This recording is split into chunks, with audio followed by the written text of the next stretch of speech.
Bueno, ¿cómo andas, Camilo? Buenas noches, compañeras y compañeros. ¿Cómo andas, Rafa? ¿Cómo andan, compañeros, compañeras? Un nuevo programa de Tribuna TV en en unos días, una semana que ha sido muy agitada, ¿no? Desde el punto de vista de la crisis política, por supuesto también de la cuestión internacional, ¿no? De la cuestión, por ejemplo, Palestina, la masacre y el genocidio del Estado de Israel, el Estado sionista contra el pueblo palestino.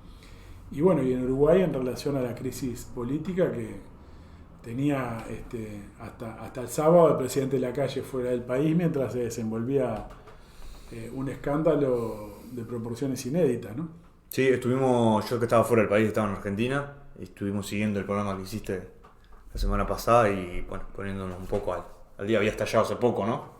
Pero no había llegado a la calle todavía y, bueno, y después de llegar, tuvo amplias reuniones y dio algunas explicaciones que seguían generando repercusiones, ¿no? Porque no logra explicar el accionar de sus secretarios de Estado, digamos, ¿no? Entonces, Sí, no solo el accionar del secretario de Estado, sino el hecho de que su asesor personal, Roberto Lafluf, que también es uno de los que renuncia a partir de este escándalo, de esta crisis, citó a una reunión a dos viceministros de Interior y de Relaciones Exteriores, les dice que destruyó un documento con los chats entre ellos dos, que había presentado la viceministra de la Cancillería, ¿no? De Relaciones Exteriores, y bueno, en definitiva actuaba a nombre de Lacalle, quiere decir que Lacalle convocó esa reunión, pasó a saludar, dijo, no se quedó. Era un poco lo que ya habíamos anunciado la vez pasada, que el programa anterior dijimos que seguramente Lacalle no se quedó en el momento más álgido de la reunión para no generar,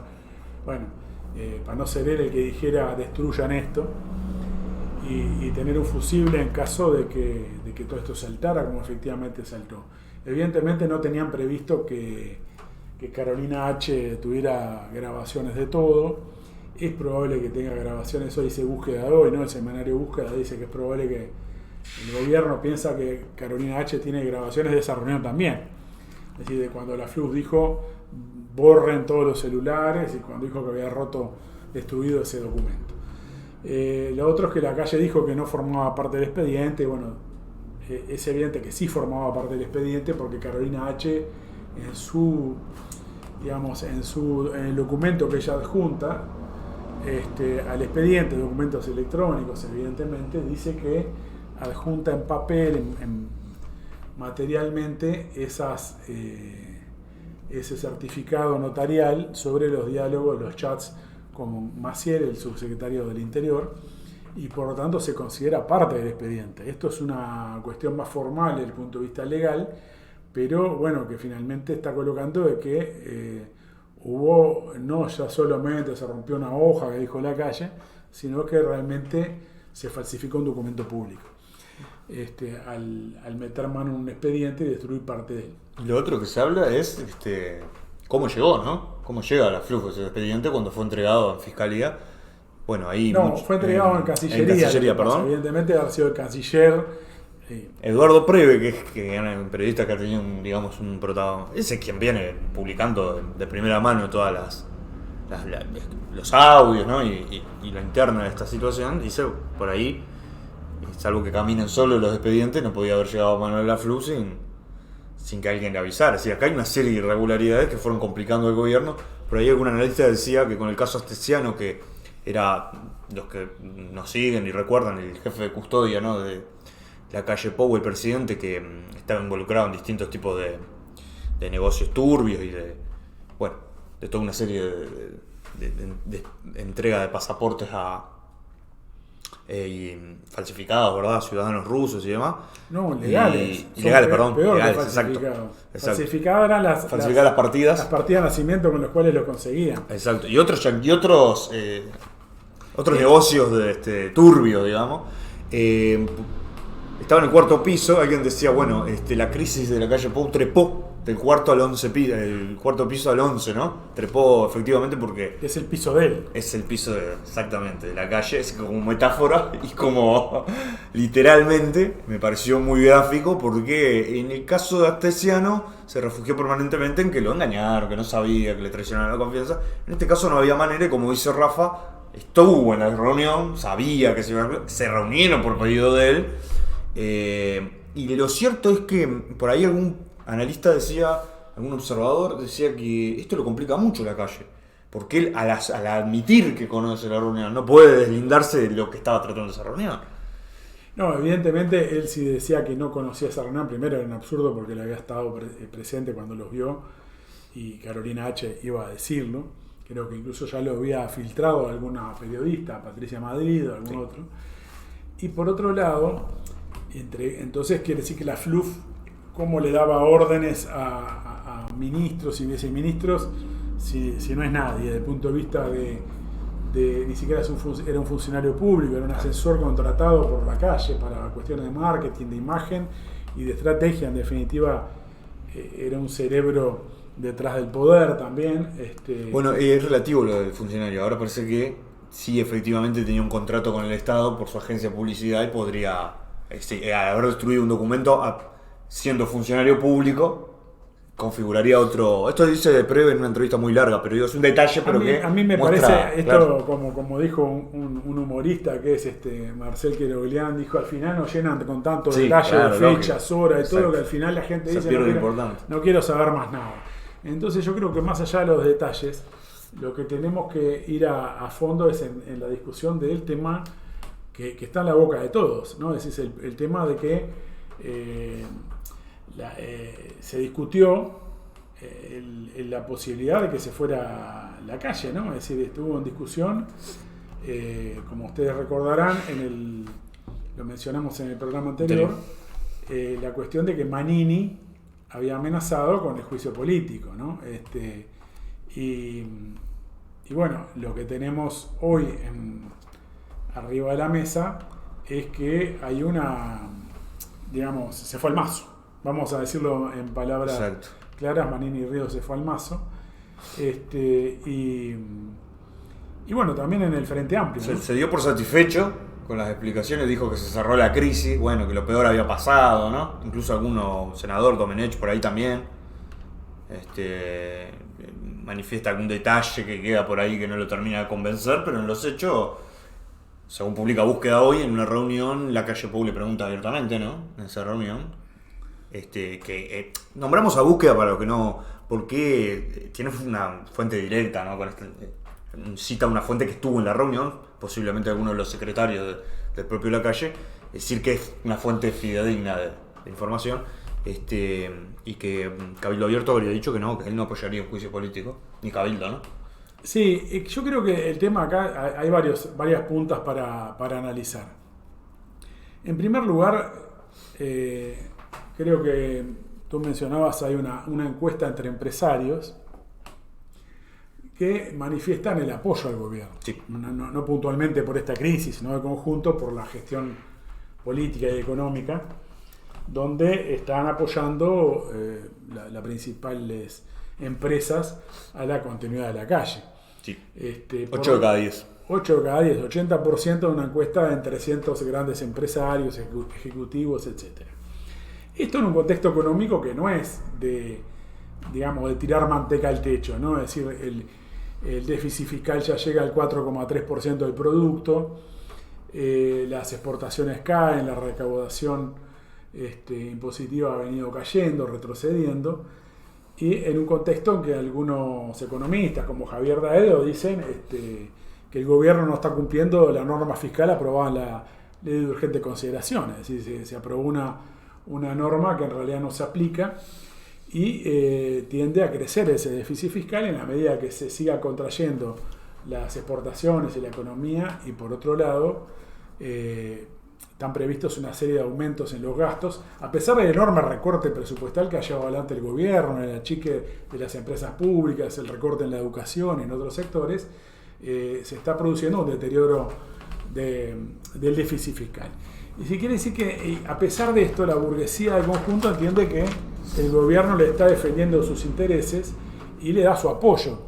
Y esto es importante porque si la burguesía estuviera virando, haría un escándalo con la corrupción. Exacto. No, es decir, bueno, mientras los Kirchner le defendían sus negocios, los Kirchner eran los más grandes del mundo. Cuando los Kirchner empezaron a caer, bueno, saltó todo lo de la corrupción, ¿no? Más allá que lo de los Kirchner tiene otras explicaciones también, en relación a lo que es ese capitalismo de amigos, esa vinculación fuerte con grupos económicos en el control del gasto público, de la obra social, de la obra pública, de la infraestructura, y toda una cantidad de aspectos que hacían que algunos sectores se sintieran desplazados. A pesar de todo, mientras en un periodo había una cierta situación de que la economía no estaba tan deteriorada, lograban un consenso en grandes sectores de la burguesía. Acá tenemos que la sangre no llega al río porque los capitalistas están sosteniendo al gobierno porque entienden que le responde a sus intereses, lo cual no quiere decir que consideren que un triunfo del Frente Amplio sería un salto al vacío o un evento traumático. No lo es ni para el Fondo Monetario, ni para el Gran Capital, ni los bancos. Es decir, acá el otro elemento es ¿no? Es decir, justamente que el Frente Amplio se jacta de ser una oposición responsable institucionalmente y que no pone en riesgo al gobierno, en definitiva, y su continuidad. Es decir, que van a ayudar a la calle a llegar hasta el final de su mandato, a pesar de que está citado la calle Pou por el juzgado, por la fiscalía, por ahora, y bueno, hay que ver qué se destapa, ¿no? Porque si le piden los chats al presidente, cosa que no hizo la investigación sobre Astesiano, sería muy interesante saber bien el rol de la calle en toda la trama. Es decir, el rol creo que lo sabemos, pero que estén las huellas de identidad marcadas en el arma, ¿no? Sí.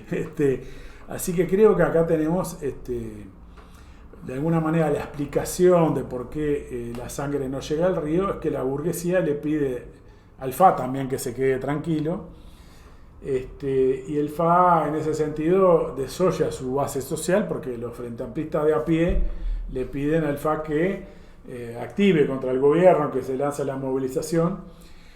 Y en la propia reunión del Frente Amplio, algún grupo político, creo que el Partido Socialista, propuso hacer una gran movilización y Fernando Pereira y los principales grupos lo descartaron, dijeron que no estaban las condiciones. Las condiciones que no están dadas es que la burguesía le pide que le den paz social y tranquilidad y que en todo caso haya un recambio no traumático y ninguna movilización popular que sacuda al régimen político. Entonces, pasar de un gobierno de derecha a un gobierno de centro-izquierda, los dos defienden los pactos con el Fondo Monetario, los dos defienden los negocios de los banqueros, de la SAFAP, los dos van a defender que se aumente la edad de retiro a los trabajadores para jubilarse, y básicamente la política de contención del salario, etcétera, que ya se venía aplicando no tan profundamente bajo el gobierno del Frente Amplio y se profundizó bajo el gobierno de la calle. No hay una ruptura sustancial para los negocios capitalistas, y en este sentido el Frente Amplio cuenta con el visto bueno, el aval del Fondo Monetario y del Gran Capital, porque aparte estuvieron 15 años en el gobierno y los conocen bien de bien, ¿no? Es decir, no es un riesgo ni un salto al vacío. Y esto es interesante porque en los papeles uno mira la selección argentina y entre un derechista peronista como Massa, que había sido aliado de Macri, ¿no? Es decir, y un Milei que además está con Macri atrás, o sea que tenemos un balotaje entre dos aliados de Macri, digamos, un aliado actual, que atrás de Milei está Macri, y Massa, que fue un aliado de Macri. Sin embargo, genera más conmoción desde el punto de vista económico y más sensación de riesgo ese balotaje. Por supuesto que gran preocupación en los trabajadores y una discusión muy intensa, pero en el capital mismo, porque la situación económica argentina está al borde del estallido, gane quien gane, mientras que en Uruguay una polarización aparentemente más distante entre Lacalle o Delgado o quien sea el candidato Raffo o quien sea el candidato Blanco y Orsi o Cose parece más lejana, más distante, pero en realidad los capitalistas y los banqueros del Fondo Monetario están totalmente tranquilos que en Uruguay no va a haber ninguna conmoción con un cambio de gobierno. Entonces, en este contexto, el Frente Amplio se postula como el garante de la estabilidad institucional, de la continuidad del gobierno y de que no va a haber cambios traumáticos si llegan al gobierno, que es lo que ellos calculan que tienen la vaca atada y que van seguros por ese camino, ¿no? Sí, esto me parece que es algo que está instalado, ¿no? Lo dice todo el mundo, esto de la oposición responsable, por ahí alguien decía blindaje, el fa blinda del gobierno, ¿no? Y es realmente... y además sobre un tema que por ahí algún analista decía, una cosa es que haya un debate en la opinión pública respecto a la LUC, respecto a un debate que es más bien de políticos, ¿no? Es decir, hay una... exactamente ahí podemos ver la placa de Sin TV, nada más ni nada menos, ¿no? Sí, Sin TV, para los que no conocen, es un canal de YouTube que es muy humorístico, irónico, que toca Programa temas de archivo, digamos, ¿no? Sí, de de temas de actualidad, videos muy breves. Y en este caso, bueno, pone esto es una captura del video donde una parte habla Fernando Pereira y Sin TV se pregunta si el Frente Amplio está blindando la calle, ¿no? Me parece que es una pregunta muy pertinente porque, bueno, esa ha sido la posición pública. Sí, ¿no? en esa entrevista por radio hay varias entrevistas más a Fernando Pereira, que tenía una exposición muy importante en este tema, es el vocero de la oposición, entre comillas, digamos. Gabriel Pereira, el periodista que lo está entrevistando, le pregunta en qué posición queda si la calle puso comprueba su participación en todo esto, en qué lugar lo deja eso, y la respuesta es muy contundente, ¿no? Ahí lo pones en el menú. Si la pregunta es si hay que impulsar una movilización donde la calle Pou o el gobierno tenga que salir, un juicio político, no está en el menú, dice. Vamos a poner un pequeño videíto para que los compañeros que no han seguido esto lo puedan escuchar. No, si la oposición fuera la Argentina, el presidente estaba bailando en la si fuera en Brasil. Acá hay institucionalidad adecuada, hay instituciones democráticas funcionando, no hay explosiones sociales, porque hay una oposición seria, responsable y contundente, capaz de dar esperanzas a una parte importante de la sociedad. ¿Me explico? Bueno, pero también... Acá, si el Frente Amplio se hubiera colocado en otro mecanismo, acá hubiera existido una crisis mucho más fuerte. Bueno, claramente manifiesta el presidente del Frente Amplio, ¿no? Que no van a impulsar de ninguna manera un juicio político, pero sobre todo toma distancia respecto a las oposiciones políticas en otros países de América Latina y dicen, si acá fuera la oposición de Argentina, la de Brasil, bueno, estaría en juego la continuidad de la calle, ¿no? Estarían la cuerda floja, bailando la cuerda floja. El Frente Amplio es el que le da estabilidad, el blindaje político que dice Sin TV. A mí me parece que eso es extremadamente claro y en este sentido, bueno, es lo que ha generado también una gran disconformidad de sectores de Frente Amplio, sectores no políticos, porque me estoy refiriendo a sectores de base, ¿no? Sí, si uno lo ve en las redes, en distintos comentarios en los periódicos, en la prensa. Protesta, ¿no? Hubo una protesta. Protesta que hubo el viernes. Autoconvocada, ¿no? Una protesta. Que no convocó ninguna organización. Y en este sentido, bueno, un poco también para soltar la tensión, está esta convocatoria del PIT-CNT, que es un marco sin paro y que va a hacer una marcha hacia el Poder Judicial, si no me equivoco, perdón, que estoy... No, yo creo que es una concentración en Plaza Libertad, simplemente, por lo que tengo entendido. Bueno, Plaza Libertad porque está el Poder Judicial también. Sí, claro, en principio hay una entrevista a Marcelo Abdala en la puerta del PCNT, estaba reunido en ese momento, creo que el Ejecutivo estaba reunido, el Secretariado Ejecutivo, y la primera declaración de Abdala es una movilización que pone hasta un punto de concentración, que es la Intendencia, dice una movilización, estamos evaluando, de la Intendencia Plaza Libertad. Pero es cierto, a las 18 horas convocan a la Plaza Libertad. Exacto. No hay paro y bueno, es simplemente una concentración, con lo cual también allí han quitado que eso pueda tener una participación masiva. Evidentemente están de alguna manera cumpliendo con la tribuna. Igual es algo que los dirigentes del Frente Amplio ni siquiera querían que se desarrollara esta actividad, seguramente va a ir más gente que la que fue a la movilización esa frente a la Torre Ejecutiva. Y bueno, está en discusión, en definitiva, está en la propia base del Frente Amplio, en la población, lo que es esta política de colaboración, ¿no?, con el gobierno. Y en este sentido, bueno, se desprende que en realidad lo que debe colocar la izquierda, los sectores clasistas del movimiento obrero, es la consigna de fuera a la calle y, en definitiva, plantear la lucha por un gobierno de trabajadores, ¿no? Es decir, que es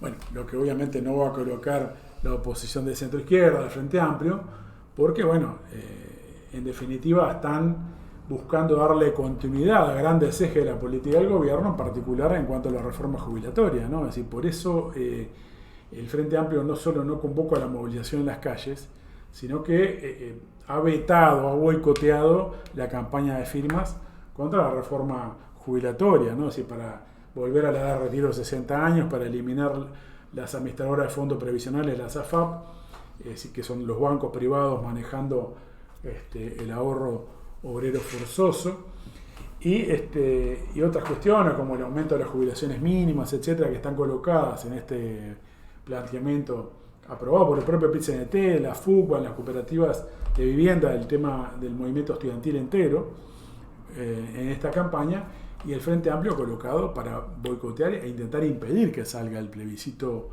constitucional.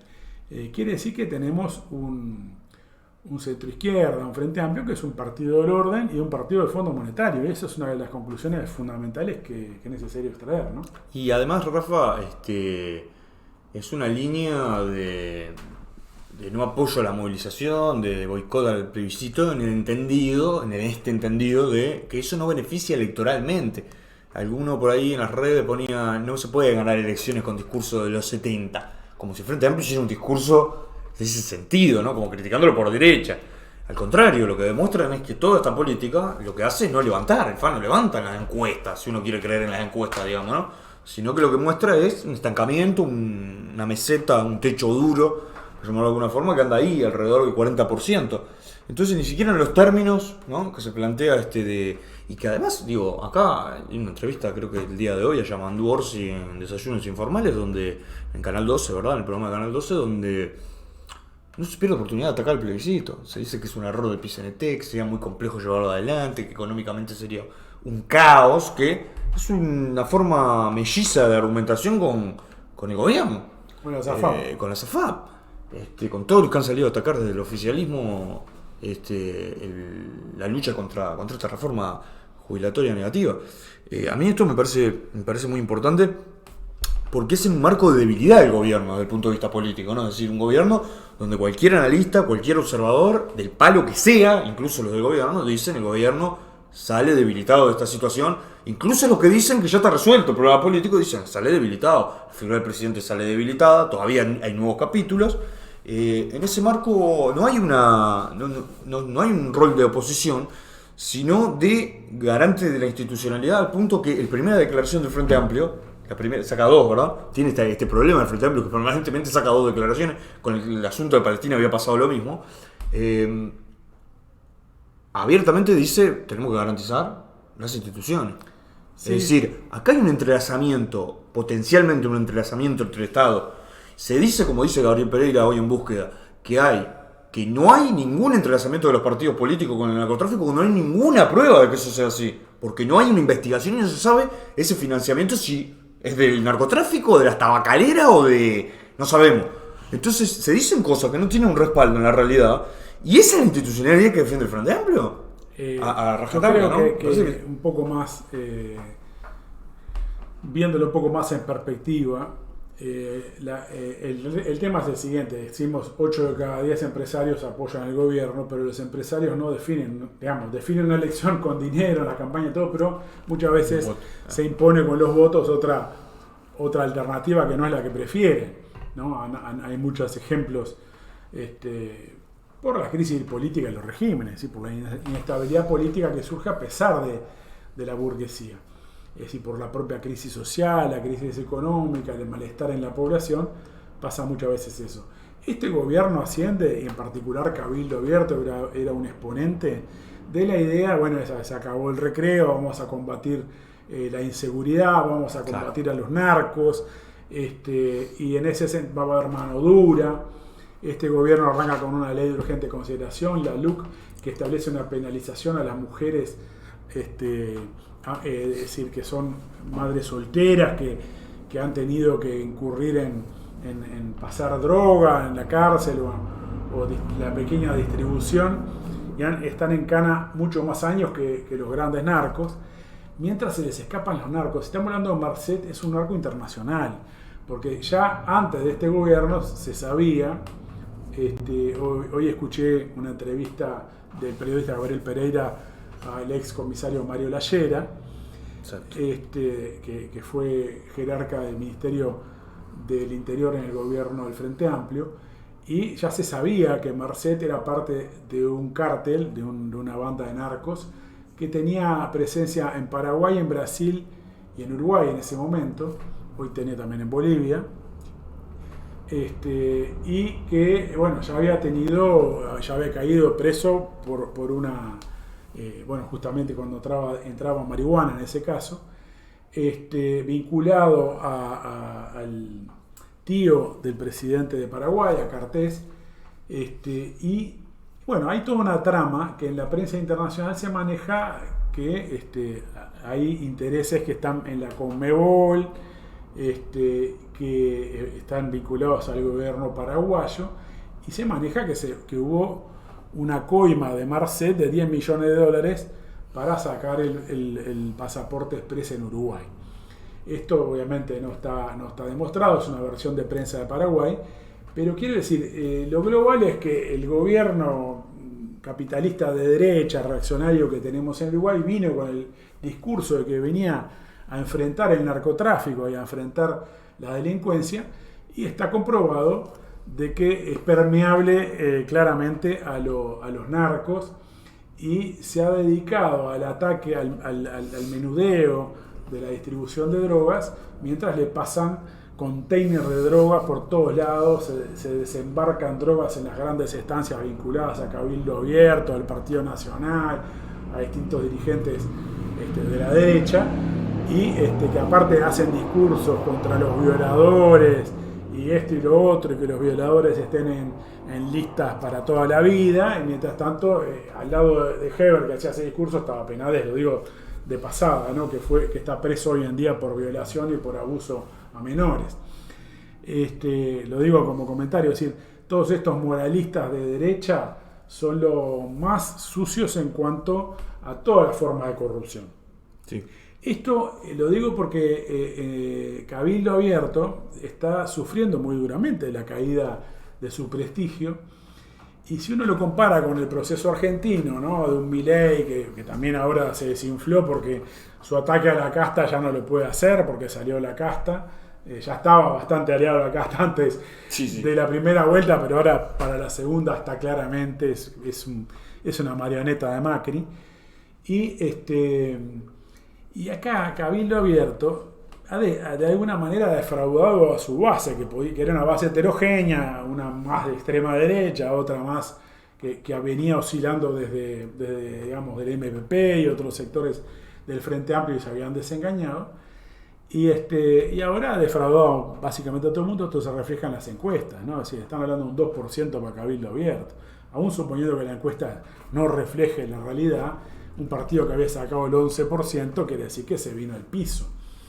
El Partido Nacional está muy golpeado, el Partido Colorado no tiene ningún candidato relevante y está en la lona. Sí. Entonces, 5 candidatos, ¿no? 5 candidatos, ninguno tiene ningún peso relevante, ninguno mueve el amperímetro. Es decir, que la coalición de derecha está muy golpeada, y en eso se escuda el Frente Amplio para mantener su parálisis, es decir, vamos a no hacer olas porque nosotros estamos bien. La realidad es que las últimas encuestas muestran que el Frente Amplio no solo no crece, sino que ha retrocedido.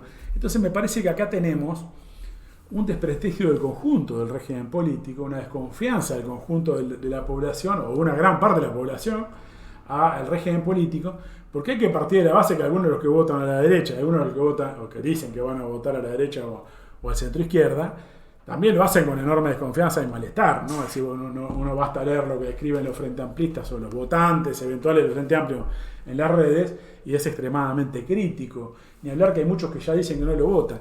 Entonces tenemos un proceso de malestar, de calentura, también con la oposición de centro-izquierda, con el Frente Amplio, que en parte lo está expresando deformadamente el propio fenómeno del plebiscito de la SAFAP, del plebiscito de la edad jubilatoria, del plebiscito de la reforma jubilatoria.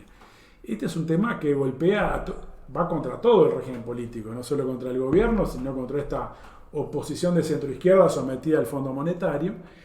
Y también se manifiesta malestar en muchos activistas de izquierda en relación a la posición del Frente Amplio y de la propia Carolina Cose con relación a la cuestión palestina. Carolina Cose ha recibido a la Embajada de Israel y entonces aparece como complicidad con lo que es un genocidio, una masacre, porque la recibe en el mismo momento que están habiendo más de 10.000 muertes de civiles, más de 4.500 niños asesinados por las bombas del ejército sionista, en una verdadera masacre que en tan poco tiempo prácticamente no existen antecedentes. Al tiempo que también se está produciendo el secuestro de activistas palestinos en otras zonas que no son de Gaza, en Cisjordania en particular. Donde no pueden argumentar que está jamás, digamos, ¿no? Exactamente. Y donde evidentemente el Estado de Israel, el Estado sionista, está secuestrando rehenes, será para negociarlos o será para contener que haya referentes de la lucha popular del pueblo palestino para descabezar de alguna manera cualquier proceso de resistencia, porque lo que tiene planteado es el riesgo de un gran levantamiento que va más allá de Gaza, obviamente, y que amenaza a todos los regímenes del Oriente Medio, a los estados árabes que tienen un nivel de complicidad con el imperialismo muy grande, más allá de las declaraciones.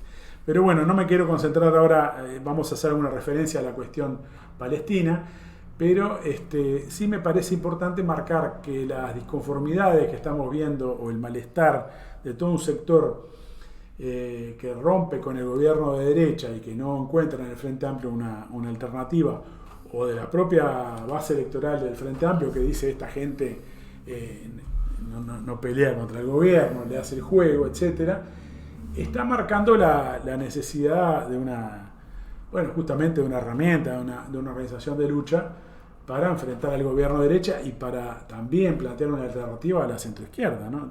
Me parece que es una discusión que está instalada todavía más en las redes sociales que uno lo ve organizado, más allá de alguna fuerza de izquierda que lo está empezando a discutir abiertamente. Y en este sentido, lo primero que me parece importante es plantear en este sentido la importancia del acto que el viernes 17 se va a desarrollar en la Plaza Libertad a la hora 19, ¿no? Sí, un acto fundamental porque si bien estamos convocando obviamente con las consignas que hacen eje en el plebiscito contra la reforma de la seguridad social, la reforma jubilatoria a la calle, la eliminación de la SAFAP y demás, lo hacemos junto a los compañeros del Frente de Trabajadores en Lucha y de la Unidad Popular. Nos parece muy importante expresar allí, y los que participen allí, estamos invitando obviamente a la audiencia a concurrir, porque se cuela evidentemente la crisis política, ¿no? Acá tenemos una claro, serie este acto venía siendo preparado con anterioridad a la crisis política y a la propia situación de Palestina, ¿no? Entonces son dos temas que van a aparecer en la tribuna, obviamente convirtiéndose en una tribuna de solidaridad con el pueblo palestino y en una tribuna de lucha contra el gobierno en descomposición, ¿no? El gobierno enterrado en la crisis de corrupción. Sí, totalmente. Incluso si uno mira cuando la calle Pou anuncia a los nuevos ministros, él cuenta los días que faltan, lo cual es un recurso de alguien que está tachando, ¿no? Sí. Es decir, eso es algo para el subconsciente, digamos. Parece ¿no? que el estrés lo está matando. Totalmente. Pero nos parece muy importante esto porque además hay que decir algo, que en Palestina se está dando un hecho, no solo una masacre que en tiempo real la podemos ver. La verdad que las redes sociales es intolerable ya al nivel de uno que quiere estar informado. Yo la verdad que hay cosas que ya no... el nivel de crueldad pocas veces he visto. Bueno, lo que decías vos, Rafa, hay un nivel de crueldad en parte de una... La diferencia es tan abismal que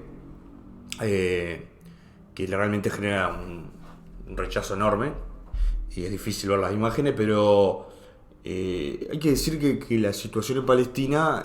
No es solamente eso, hay una resistencia, obviamente, en este caso de Hamas y otros grupos. Hay una participación completa de Estados Unidos en este conflicto, ¿no? Es decir, por ahí hay algún video que recomendamos, como siempre, de Jorge Altamira, donde desarrolla estas posiciones, pero menciona algo que me parece muy importante, que es que no es simplemente que viaja un funcionario de Estados Unidos a Israel y se reúne con el canciller, como se suele hacer en la diplomacia. Blinken, el enviado de Biden para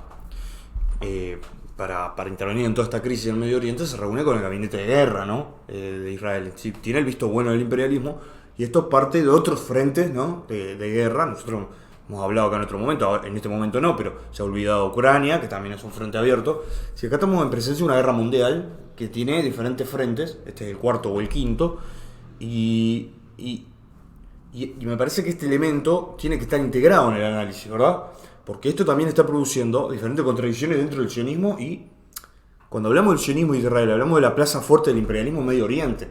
De hecho, hay analistas que ya dan por hecho, la mayoría, que un ataque a Irán de parte del imperialismo, hay que ver cómo se da, es casi que inminente, ¿no? Es decir, después de una escalada de este tipo... Igual los yanquis tienen 2 portaaviones ya en el Mediterráneo, y lo que están diciéndole a Irán es... No te metas. Si te metes vamos contra vos. Exacto. Lo cual no es tan sencillo. En realidad el gobierno yanqui intenta disuadir... Evitarlo. Claro, evitarlo, porque se le están generando demasiados frentes al imperialismo yanqui en un contexto donde la opinión pública norteamericana no está muy feliz con avalar cualquier tipo de guerra a nivel internacional. Incluso votar mayor dinero para Ucrania le ha costado sí. en el Congreso norteamericano. Sí. Tuvo que separar el apoyo a Israel del apoyo a Ucrania. Exacto.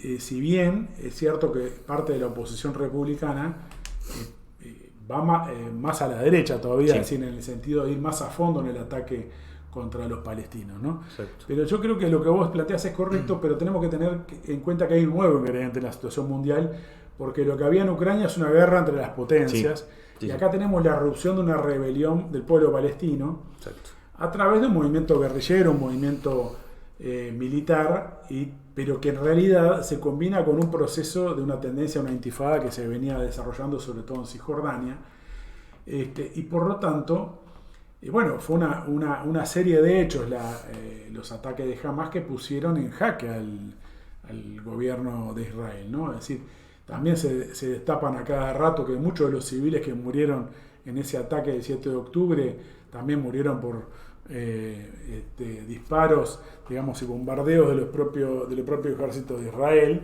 que en el intento de represión a la incursión de Hamas a algunos lugares, bombardeó y mató a civiles de Israel. Sí, que es parte de una doctrina, ¿no? O sea, después se conoció. Por eso recomendamos mucho la página Político Obrero, que está haciendo un seguimiento de este tema. Sí, muy importante, la doctrina, ¿no? Es en relación a la población civil palestina, pero acá mataron incluso a ciudadanos israelíes. Claro, no, la doctrina es justamente asesinar. Se llama la doctrina Hannibal, que viene de... Por lo que explican ahí los compañeros de Política Obrera, viene de un general cartaginés. Aníbal. Ahí está, exacto. Que dice, prefiero morir a caer en las manos del enemigo. Sí. Y que es una forma del ejército de evitar que la guerrilla de Hamas se haga de rehenes, para luego generar un intercambio. Entonces asesina a sus propios... Esto digo, es una doctrina no oficial, digamos, ¿no? Pero, no pública. Exacto, pero está... hay parte de las denuncias parte de las enseñanzas a los mandos militares. Entonces estamos, digo, en un nivel de... ¿no? Sin duda, yo creo que entonces lo novedoso que tenemos, que en esta crisis mundial, en esta tendencia a la guerra mundial entre las potencias, etcétera, que ya es una guerra mundial, más allá de que todavía no alcanza la participación de todos los ejércitos en los territorios en guerra, de las potencias, sí están todos participando de alguna manera, implicados de alguna manera, pero ahora irrumpe un proceso de rebelión que no estaba en los cálculos de nadie, del Estado sionista no estaba, del imperialismo yanqui tampoco, y de los regímenes árabes tampoco. De hecho, Arabia Saudita estaba yendo hacia un proceso de firmar un acuerdo con Israel. Por lo tanto, ha pegado un salto a esta crisis internacional y ha generado, y esto me parece muy importante, una solidaridad muy grande con el pueblo palestino. Esto se ve en las canchas de fútbol. Se ve el otro día no lo ponemos el video, pero está accesible en las redes. Por ejemplo, unos 500 militantes judíos tomaron ahora la Estatua de la Libertad en Nueva York y realizaron un acto reclamando el cese del fuego y diciendo: no en nuestro nombre, no estamos representados por el Estado de Israel, estamos en contra de esta masacre, dejen libre a Palestina, etcétera, todas las consignas que levantan. Esto es un movimiento que está generando, movilización de más sectores judíos que se oponen a la masacre y al genocidio y se desmarcan de la política del sionismo, pero en el mundo se está generando movilizaciones obreras, paros de los portuarios, bloqueos de las exportaciones de armas a Israel, es decir, un fenómeno que evidentemente no está impulsado en general por la centroizquierda en ningún país, que está empalmando en los sectores obreros, en los sectores populares. Bueno, y cualquiera, hasta en un canal, una persona empezó a entrevistar a ver con quién estaba, si con Palestina o Israel, así sin hacer mucha caracterización, y todo el mundo decía con Palestina. Alguna pequeña minoría decía que estaba con Israel. Esto empezaron un bombardeo sistemático de parte de los gobiernos, sobre todo en Europa, en Estados Unidos, pero también en Uruguay, en la defensa del Estado de Israel, que repito, es decir, Carolina Cose se reunió con la embajadora de Israel en plenos bombardeos, en plena masacre, en pleno proceso de genocidio, lo cual es una complicidad total. Por más que haya recibido también la embajadora palestina y se quiera colocar en el terreno de que estamos por la paz. Es decir, acá nosotros reivindicamos el derecho del pueblo palestino, reivindicamos incondicionalmente el derecho a la rebelión del pueblo palestino. Pero además, en la forma de la construcción del relato, de los comunicados, de muchas de las burocracias sindicales, de la centroizquierda, es tramposo, porque el comunicado arranca como un repudio a la acción del 7 de octubre de Hamas. Y coloca como que lo de Israel es una respuesta. Lo de Israel es una respuesta que después en el texto es desproporcionada. Una respuesta que tiene más de 70 años. Claro, pero además esto viene de no toma en cuenta que si vos hay una insurgencia, porque hay una opresión, y iguala la acción de una resistencia, de una población que está siendo expulsada con la de un Estado que tiene el armamento que tiene, es decir, un armamento que bombardea a discrecionalidad del cielo y que no tiene un adversario en ese terreno que le haga frente de ningún tipo. Entonces, como un levantamiento de esclavos, y la respuesta del ejército para reprimirlo sería una respuesta ante un levantamiento. Exacto. Bueno, acá es evidente que tenemos una política sistemática de décadas del Estado sionista de expulsión y de limpieza étnica, y que, había una crisis en el Estado de Israel, hay todavía una crisis obviamente en el Estado de Israel en relación a cómo llevar ese proceso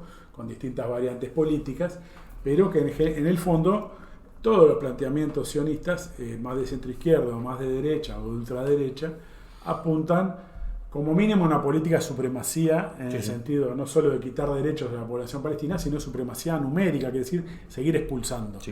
Esto es una política históricamente sostenida y por lo tanto, bueno, es completamente cínico ante un levantamiento de un sector de resistencia contra esta opresión, colocarse como agredidos, ¿no? Es decir, es evidente que esto es parte de la propaganda que ha instalado el imperialismo y el sionismo.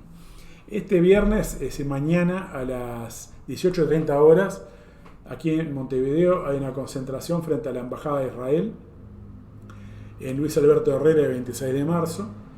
Y bueno, convocamos a todos los compañeros a asistir, obviamente el Partido de los Trabajadores va a estar allí presente, y nos parece muy importante que le demos continuidad a esto. Nosotros justamente habíamos planteado en otros programas que se imponía ahora hacer una movilización frente a la Embajada israelí. Esto va a estar, se va a estar manifestando mañana, así que convocamos a todos los compañeros a hacerse presentes. Sí, totalmente. Un detalle, solamente una cosita, Rafa, que me parece importante.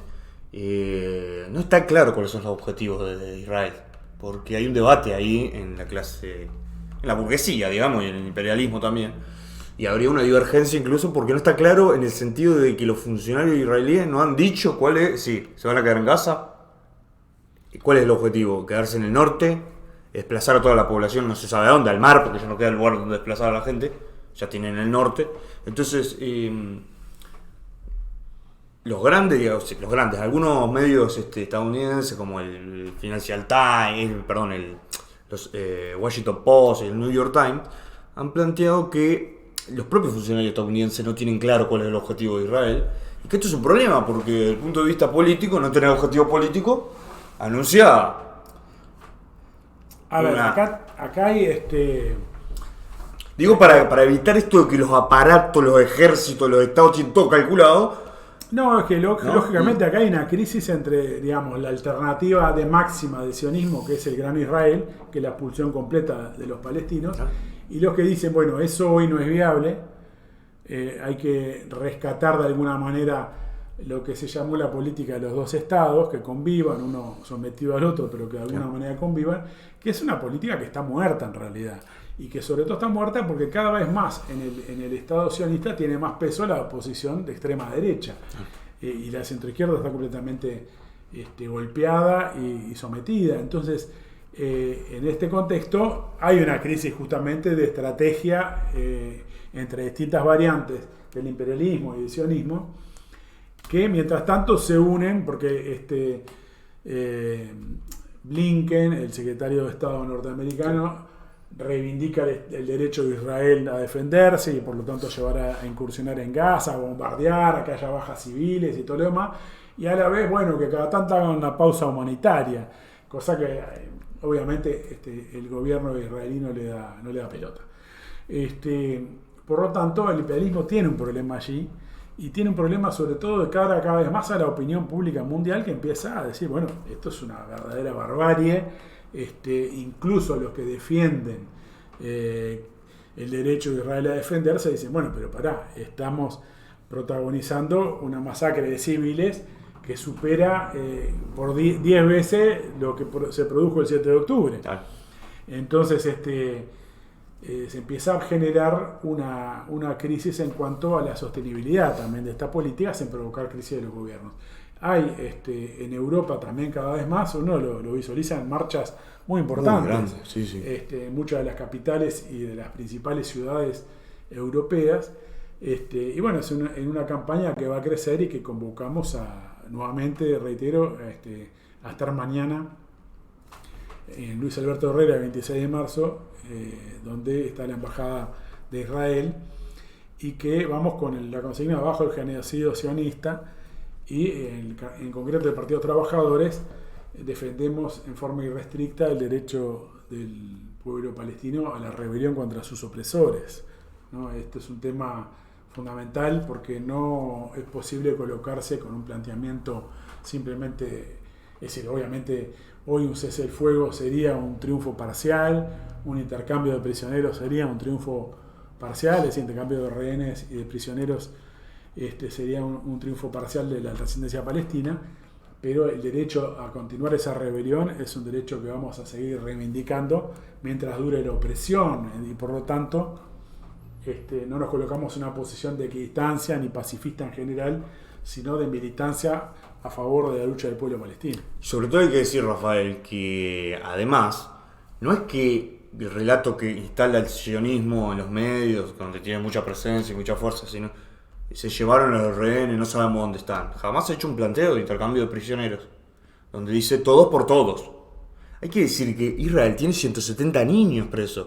Cuando se viene a hablar acá de que Jamás tiene, creo que 20 menores ahora, o 10, no recuerdo, de los 100, bueno, los 200 que tiene, hay que decir que en las cárceles palestinas están repletas de niños y de mujeres, y de ancianos. Entonces, cuando se cuenta una parte, digo, bueno, acá hay un objetivo militar, Jamás es una organización militar, tenía como, según dice el propio Jamás, ¿no? Estas son las explicaciones que da, tenía como objetivo la captura de 20 grandes militares, porque los ataques fueron a los cantones militares de lo que se llama la sección Jamás del ejército israelí, y que destinó para ello, esto son las palabras, pueden buscarlo, chequearlo, está documentado, de los propios comandantes de Jamás, 1.500 militantes dedicó a eso, de los cuales creía que la mayoría no iban a volver, y volvieron 140 porque se explica esto por una desarticulación de lo que era esta parte del ejército israelí, y se termina, digamos, termina en un caos, dice la propia palabra, ¿no? Así, la ofensiva termina en un caos y termina con esta cantidad independientemente de las explicaciones, acá el punto es que hay países intermediarios como Qatar y demás que están intentando la liberación de los... Sí, hay toda una serie de intentos de mediación, claro, de Turquía, de Qatar, de otros países, que de Rusia creo que también. Digo porque el relato es tenemos que bombardear porque quieren matar a los rehenes. No, claramente el gobierno de Israel se ha colocado en la línea que, bueno, si los rehenes mueren, pero lo prioritario es descabezar Jamás. Jamás es más allá de que estaba en un proceso de cierto desprestigio frente a la población, fue electo, ¿no? Es decir, después se suspendieron otras elecciones, pero en realidad había ganado una elección. Lo que pretender cambiar el gobierno de otro país por una invasión es una invasión y un golpe de Estado. Con lo cual, colocar simplemente que es una organización terrorista es desconocer en definitiva cualquier mínima soberanía palestina, aún acotada a los términos de un semi-estado como es actualmente, subordinado al de Israel. Por lo tanto, bueno, convocamos a profundizar la discusión de esto, informarse. El sitio web de Política Obrera tiene una cantidad de artículos que, bueno, algunos los reproducimos, pero también redirigimos hacia esa web. También hay cantidad de información en las redes y exhortamos a estudiar este tema en profundidad. Y bueno, simplemente reiterar, mañana es una cita de honor estar a las 18:30 frente a la Embajada de Israel, Luis Alberto Herrera, el 26 de marzo. Y también quería recordar entonces que estamos yendo hacia un gran acto en la Plaza Libertad para el otro viernes, el viernes 17 de noviembre a las 19 horas, que vamos a realizar el Partido Trabajadores junto a Unidad Popular y el Frente de Trabajadores en Lucha, en defensa del plebiscito contra la estafa jubilatoria, pero también en defensa de la rebelión del pueblo palestino, en oposición al gobierno corrupto de la calle Pou, y para plantear una alternativa frente a lo que es esto centroizquierda sometido al Fondo Monetario. Y por lo tanto, bueno, el Partido de los Trabajadores viene planteando, van a ver ustedes en nuestra web un manifiesto en este sentido, la necesidad de un encuentro de trabajadores y la izquierda clasista, donde es necesaria una deliberación, una discusión y resoluciones prácticas entre los sectores activistas del movimiento obrero, de la izquierda, de la juventud, que están desconformes con justamente la política que lleva adelante el PIT-CNT y por supuesto el nivel de colaboracionismo del Frente Amplio y su integración completa a la política del Fondo Monetario, para plantear justamente la construcción de una alternativa. Nosotros planteamos un Frente de Trabajadores, pero también para discutir iniciativas prácticas, por ejemplo, como este acto de este viernes. Sería importante desarrollar más actos e incluso que se sumaran más compañeros de otras organizaciones para que extendamos esta campaña en defensa del plebiscito, porque la realidad es que sigue siendo atacado el plebiscito en defensa de la seguridad social por parte tanto del gobierno como del centro izquierda, como del Frente Amplio, y por lo tanto los sectores de izquierda clasista, los sectores del movimiento obrero y de la juventud que se declara anticapitalista, nos parece fundamental que unamos fuerzas para defender ese plebiscito y para plantear también una alternativa obrera y socialista frente a esta situación. Por eso, bueno, el planteo de un encuentro de trabajadores y la izquierda clasista como una instancia de liberación y de resolución práctica y que abra la discusión a ver si es posible formas de unidad también política y sindical, porque es necesaria una alternativa frente a la burocracia frente amplista en el PIT-CNT y una alternativa nacional frente a lo que es esta crisis. Es decir, los trabajadores de la izquierda consecuente, la izquierda clasista, tienen que plantear también una alternativa. Sí, hay que decir que todas las actividades que nos informan los compañeros de las que participamos, la gente firma, viene a firmar, no precisamos, es algo extraño porque yo en todas las campañas que he participado siempre tengo que estar cercando con un volante o algo, la gente ya está enterada, sabe que lo que está firmando y una avidez enorme. Y algunos nos comentaban hoy que le viene gente y dice, bueno, pero la calle se tiene que ir, te firmo, esto se tiene que ir.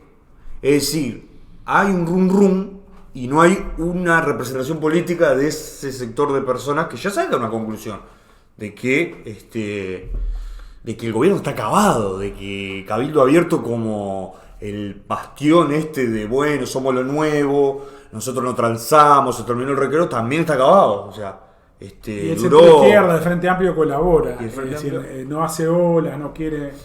Es la oposición responsable. Claro, entonces, exacto. Entonces, esa representación que no está, hay que plantearla. Bueno, el manifiesto político que va a salir en estas horas aborda toda esta cuestión de forma sistemática y hace un planteo de un encuentro de trabajadores que creemos que es donde se tienen que discutir estas grandes cuestiones, ¿no? Sí, nosotros vamos a llevar este planteamiento a otras organizaciones de izquierda, obviamente algunas de estas que están convocando el acto del viernes que viene, el viernes 17, no mañana sino el otro, en Plaza Libertad, pero también a otras organizaciones, a referentes de izquierda, a referentes sindicales, a sectores juveniles.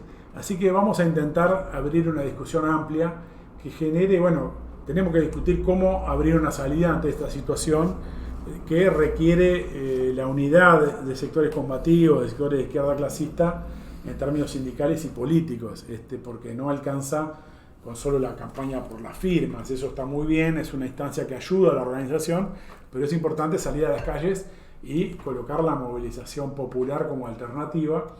Y por eso saludamos este acto también del viernes 17, ¿no? que hemos acordado con Unidad Popular y con el Frente de Trabajadores en Lucha. Y bueno, realmente a todos los compañeros, sean o no de estas tres organizaciones, les pedimos que participen, que hagamos un acto masivo y que le demos continuidad, que permitamos que esto se lleve a los distintos barrios, a distintas localidades del país, para llevar adelante esta discusión y esta campaña en todo el país. Sí, creo que la situación es propicia para un acto de estas características y los invitamos a participar, a invitar a otros compañeros. Así que agéndenselo mañana en la embajada y el otro viernes. Bueno, vamos a tener un programa anterior, pero el día anterior. Pero sí, se están repartiendo volantes, exacto. Se está pegando unos afiches convocando al acto del viernes 17. Y bueno, vamos a tener el jueves que viene un nuevo programa y vamos a, de alguna manera, a recordarlo y a insistir con esto. Pero invitamos a otros compañeros a sumarse a la militancia por este acto, ¿no? Acercarse a recibir volantes, ayudarnos con la pegatina y hacerse presentes en el acto del viernes 17 también. Exactamente. Bueno, Rafa, nos vemos. Quedamos así entonces el viernes que viene, mañana a la Embajada de Israel en solidaridad con el pueblo palestino y el otro viernes acto en defensa de la seguridad social contra la estafa jubilatoria y contra el gobierno corrupto de la calle Pou.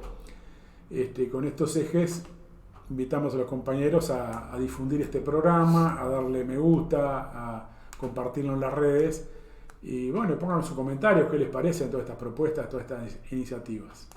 Nos vemos. Nos vemos entonces.